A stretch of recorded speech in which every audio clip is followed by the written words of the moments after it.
aujourd'hui on va parler de deux livres qui m'ont énormément fait du bien. Donc ils sont sur deux domaines. C'est mon livre de Chris Moaget et c'est vraiment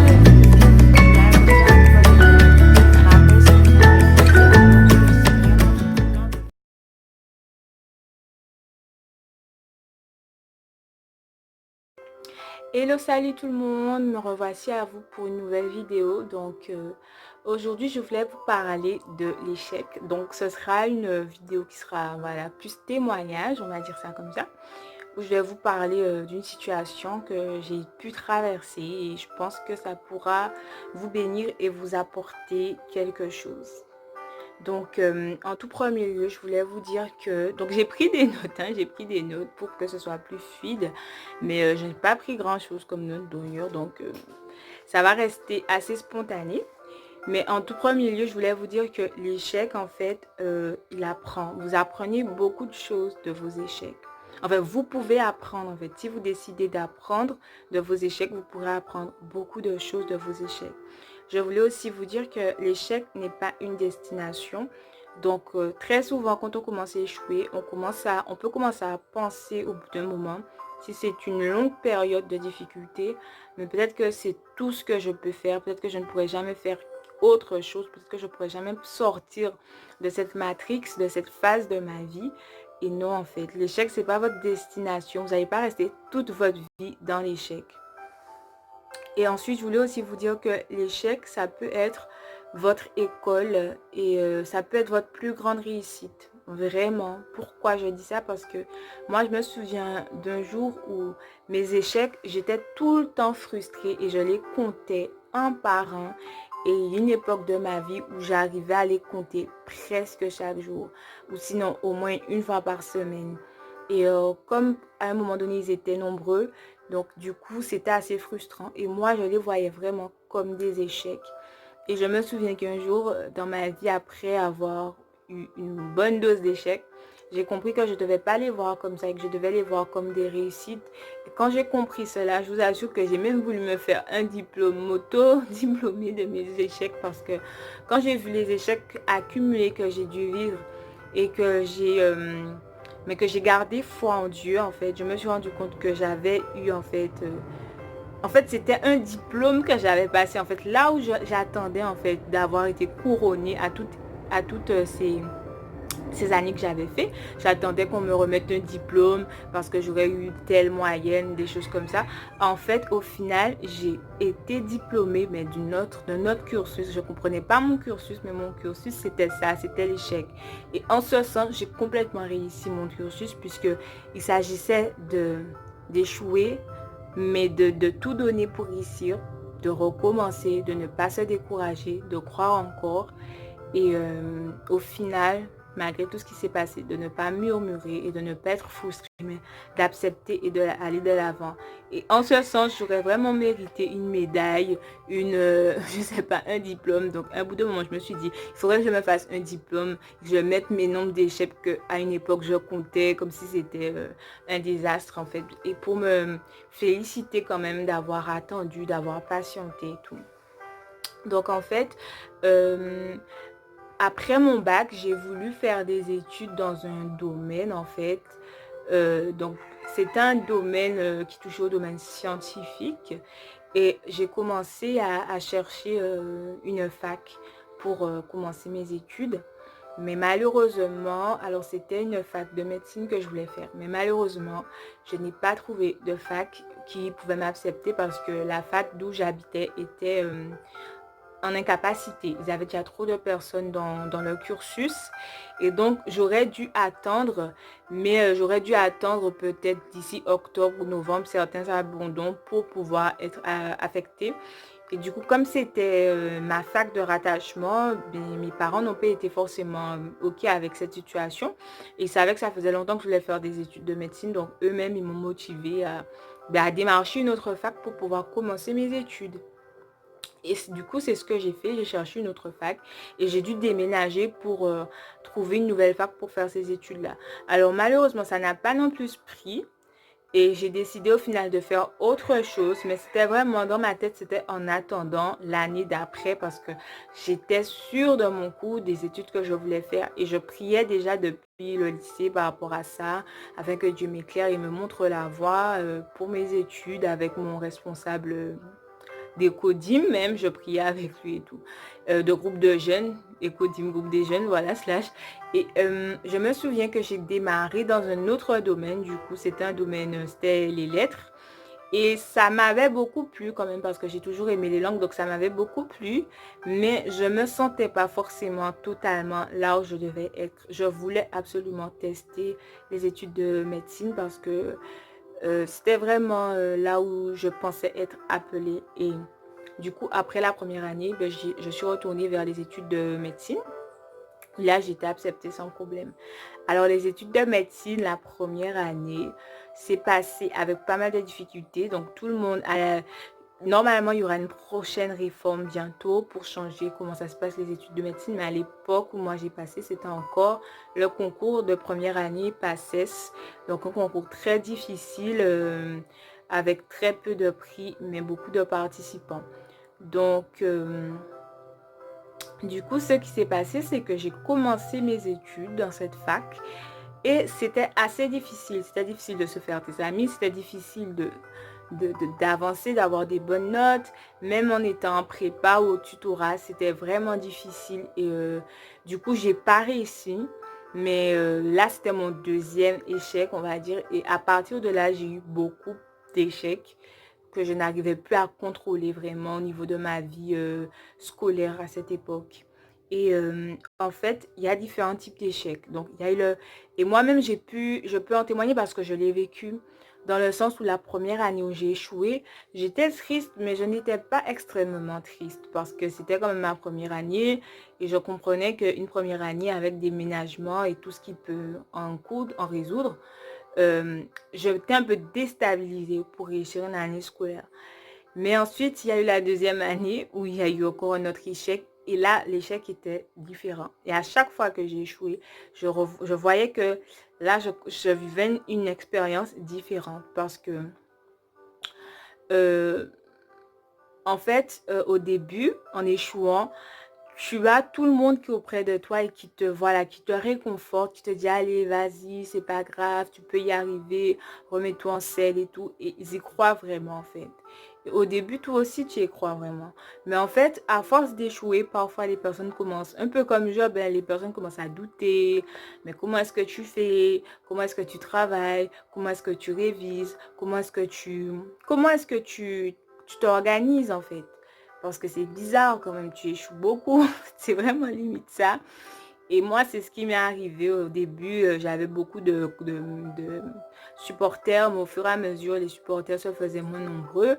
Et parfois, ils voulaient me réconforter, mais parfois, ils cherchaient en fait des boucs émissaires pour expliquer ma situation, alors que c'était pas forcément le besoin en fait qu'il y avait. Et en fait, moi, ce qui m'a donné la paix dans cette situation, c'est que j'ai vraiment donné mon maximum. J'ai vraiment donné mon maximum, que ce soit au niveau spirituel. Pendant toutes ces années, j'ai pas délaissé mon église locale, j'ai pas délaissé la prière, j'ai pas délaissé le service. Et au niveau aussi spirituel, en fait, j'ai vraiment été... Je disais, ce qui m'a vraiment, en fait, fortifié, c'est que au niveau naturel, en fait, j'étais vraiment une personne studieuse. J'ai toujours été assez studieuse quand je faisais mes études. Donc, c'est-à-dire, j'essayais de faire le maximum que je pouvais. Et au niveau aussi spirituel, ben, je faisais tout ce que je pouvais pour ne pas délaisser l'église, pour ne pas délaisser mon service.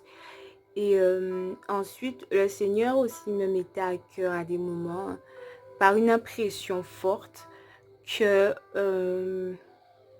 qu'il y avait une raison à tout ça en fait. Il me mettait à cœur que je faisais ce qu'il y avait à faire, que j'avais pas à trop me culpabiliser par rapport à la situation parce que j'étais vraiment, je me battais vraiment en fait pour y arriver. Et le truc c'est que souvent les personnes autour de toi, n'étant pas toi, ne peuvent pas en avoir le cœur net, ils ne peuvent pas savoir, ils savent juste ce que tu leur racontes. Donc, au bout d'un moment, il faut se demander, est-ce que c'est pas le service qui fait que tu vis ça? Est-ce que c'est pas que que tu travailles pas correctement, est-ce que c'est pas toi qui te trompes de domaine en fait. Et du coup,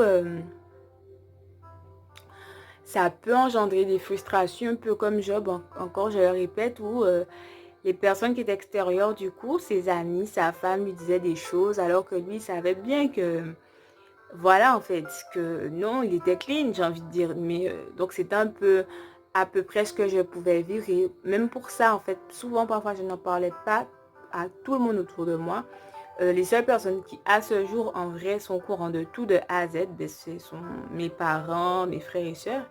Parce que les personnes autour, parfois, je savais que c'était une chose assez difficile à vivre. Et déjà pour moi, qui était la principale actrice, donc pour les autres, je me disais bien que ça allait être difficile à comprendre pour, on va dire, la famille qui est à côté, les tantes, les oncles, les cousins, les cousines.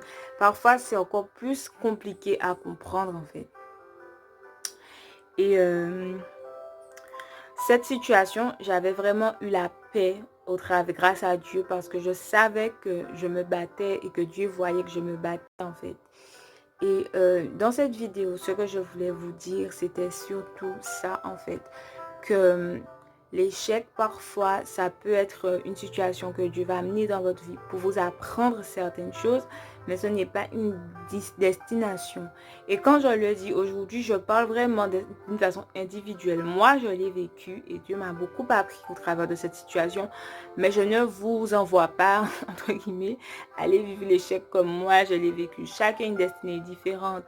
Moïse a passé dans le désert 40 ans, mais Joseph n'a pas passé le même nombre de temps quand il était en prison, quand il était esclave en fait. Chaque personne a une destinée, une préparation spécifique à sa destinée.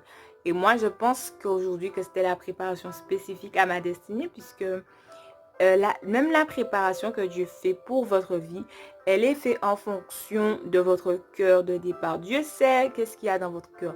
Il sait les zones d'ombre, les choses qui lui font pas trop plaisir, les choses qu'il n'aime pas, les choses qu'il veut éradiquer. Et donc, il sait ce qui va venir à bout de ce caractère-là, de ce côté têtu que vous avez ou de ce côté borné, de cet orgueil. Il sait ce qui va venir à bout de ça, en fait. Et c'est pour ça que pour d'autres personnes extérieures, parfois ça va sembler dur, ça va sembler atroce, ou parfois ça va sembler anormal. Mais le Seigneur sait pourquoi il vous place dans cette situation. Ensuite, il faut vraiment être à l'écoute de Dieu pour savoir quand la situation en question vient de lui ou ne vient pas de lui. Parfois, ça ne vient pas de lui. Là, moi, je parle d'une épreuve spécifique qui viendrait de Dieu. Et à la fin de tout ce parcours, j'ai beaucoup pu la paix aussi parce que Dieu m'avait confirmé par des paroles, en fait, qu'il avait permis cette situation dans ma vie parce qu'il voulait me changer. Il voulait que cette situation me transforme. Il voulait que cette situation me change et je vous assure que j'ai changé. Même les personnes de ma famille peuvent en témoigner. Ma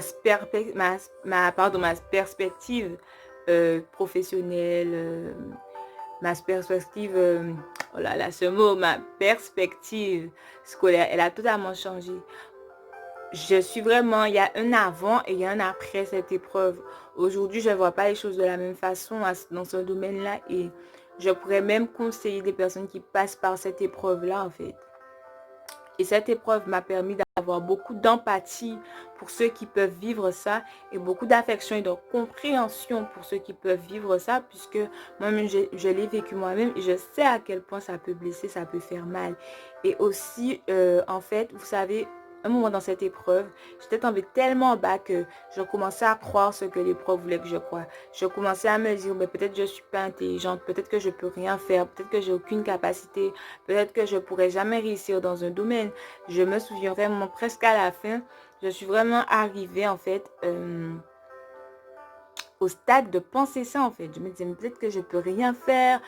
Peut-être qu'en fait, je ne peux même pas avoir des projets en fait parce que je ne pourrais jamais avoir l'étoffe pour les réussir. Et Dieu m'a vraiment aidé aussi à ces moments de doute en fait. Il m'a vraiment aidé dans ces moments où tu perds complètement espoir. Et c'est le but de l'épreuve.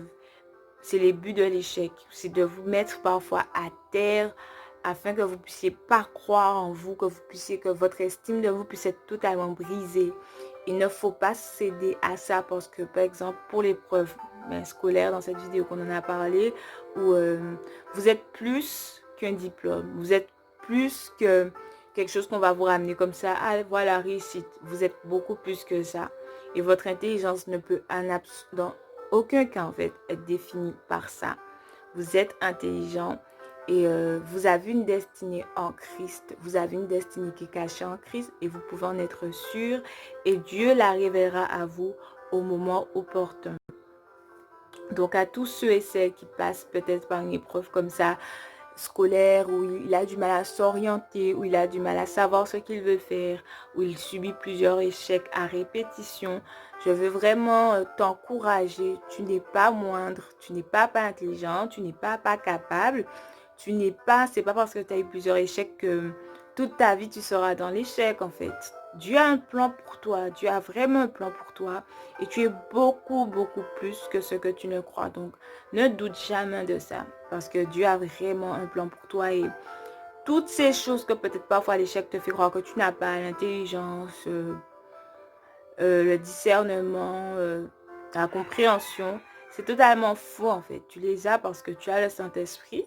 Si tu crois en Dieu et que tu l'as accepté dans ta vie, tu as le Saint-Esprit. Et le Saint-Esprit, c'est l'esprit d'intelligence.